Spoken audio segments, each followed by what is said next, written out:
large groups to learn from coaches and people they may otherwise never have the chance to meet. What was the last thing you Googled? What was the last thing you Googled how to do? You may have Googled a person, but the last thing you Googled how to do, how to stop my toilet from running, how to fix my printer, how to change the gas in my lawnmower, how to something. Think about that for a second. I bet you learned something. Maybe you were sitting on your couch on your phone, or maybe you were putting up a fixture in your house, or like I said, gas in the lawnmower, or ink in your printer, or something like that. Whatever it was, I bet you learned something. And the reason you learned something is because you were actively involved in the learning process. Your curiosity drove your learning. What'd you learn in 10th grade algebra? Maybe you learned the formula for the slope of a line. Y equals mx plus b. Does that ring any bells? Or maybe the quadratic formula. Or maybe they taught you something actually valuable in what compound interest is. I bet you passed high school algebra, but I seriously doubt that you learned high school algebra. My point is you learn when you're curious and involved in the process. Your kids will never learn a drill with you talking about it. They have to go do it. And they have to see, like, this is what makes this fun and successful, and this is what makes this not fun and successful. They have to do it.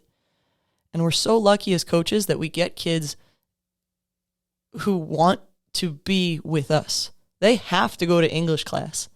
They have to go to math. They have to go to art, whatever. They get to go to soccer.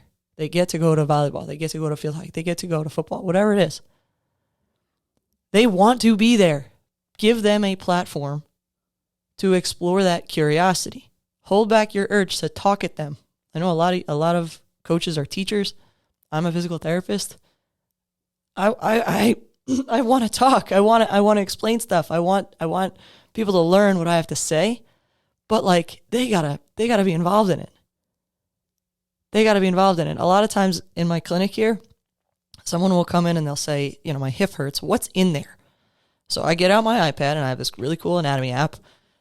And I'll say, look, and they can add muscles and add nerves and take away, and they can look at it and they can see, like, oh my gosh, there's so much stuff in there. What's wrong with me? Why am I hurting? What is causing this thing? And once they've seen it and they're interested in it and it applies to them, they listen. Every word I speak is like gold dripping out of my mouth because they want to know about it. Now I could walk up to anybody on the street whose hip isn't hurting. Couldn't care. They couldn't care less about what the structures in their hip. It's when we're actively involved in the learning process that we actually learn. So that's my challenge for you. And I'll talk about this another time too, but like, ask your kids, what do you want to get better at today? Then give them the platform to get better. Let them be actively involved in the learning process. It's way less frustrating for you. It's way more fun for them. Give it a shot. I appreciate you. Thank you for spending some time with me today. Keep getting better every day.